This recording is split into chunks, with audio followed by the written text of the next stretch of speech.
How did it feel to go 3-1 in the Maryville-Alcoa battle this weekend? It's pretty awesome. That rivalry's something that's all, because Ruben's a great player and he's going to get better and better. So it's kind of neat just kind of seeing all the tweets about it and stuff and seeing people keep up with it. It's one of those things. We play football against each other. Alcoa hates Maryville, but outside of that, it's all love. So to see somebody like him go and succeed at a place like this, it's awesome, and just kind of gives you a little bit more fire to get him out too. And he got one off me, and so it's just one of those things. It's a lot of fun to go up and see it and see a bunch of hard work from some local kids from Alcoa and Maryville. You're obviously a little bit older than him, but did y'all face off any? No, that's the thing. I'm so much older than him, been here so long, that I think he was a freshman by the time I graduated or something like that. But I remember hearing about him hitting 4 or 5 home runs in the tournament, and he's just a great player, and it's just something fun, and I'm excited to see what comes of him later on. How nice was it to have success this weekend twice after the Auburn situation last week? Oh, it's huge. It's one of those things, once you play as long as I have, you kind of have those downs. If you go out there in those situations, you're not going to have your best stuff every day, and sometimes you do get beat on your best stuff, and I felt like that's what happened last week, and just learning from that and growing and knowing that, hey, that's last week, we just got to move on.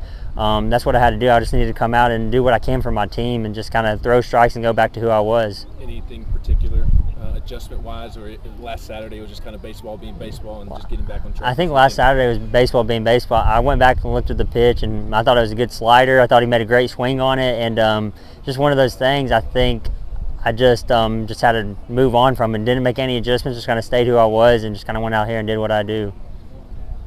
Pitching staff-wise, just what's the takeaway from you all, and continuing to be one of the strengths of the team? I think it's one of the things. We're just going to keep growing. I think you see a lot of guys developing new roles and kind of using more. You saw Mark McLaughlin go for a long stint. Drew Beam still just being unbelievable, and then Dullinger out of the pen, which was crazy. You see all that, and I think it's just where people are becoming better players and just understanding themselves. So I think that's where we're going to get better as a pitching staff. I think that's what our strength is right now. You guys haven't dropped a series on the road in a really long time. How do you learn from it? What went wrong? All of those things. I think we just didn't come prepared. I think we had a little bit of lull. We've had a great start to the season, and you kind of go into places and maybe expect a little bit too much, expect to win instead of trying to win. And try is probably not the best word, but you just want to come into these situations and just know that, hey, any team can beat you. It's the SEC, on the road, the weather's not great. It's a Thursday, Friday, Saturday, so everything's switched up on us, and it's just one of those things that it'll be a learning experience for us, and kind of something that's huge for us moving forward. How does this prepare you for getting to Hoover and hopefully later into the postseason? I think it's going to help us learn to bounce back a little better. I thought we should have had a better bounce back game yesterday, and it's one of those things. Once you get to the tournament and stuff, it's 2 in a row and you're done. So just learning from that and making sure that we can, even if we do lose or even if we don't have our best game, we can bounce back the game after that.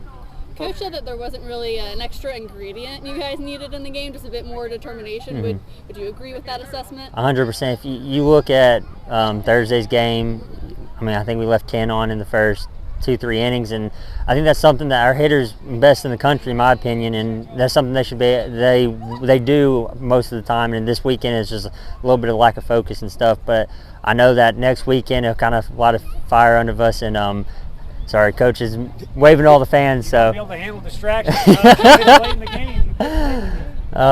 But no, I think it'll be one of those things. We'll learn from it, and like I said, hitters are best in the country, and I think next week we'll come out and swing the bat really well.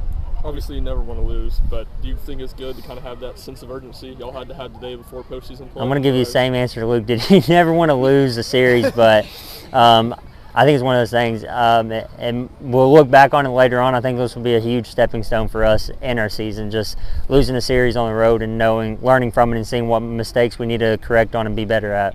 What do you think of Dr. Vitello's all-white look that he kind of mixed up before the finale? I think he looks good. So does all Twitter. So he can wear. I think he can wear just the jacket, and people would blow up about it. So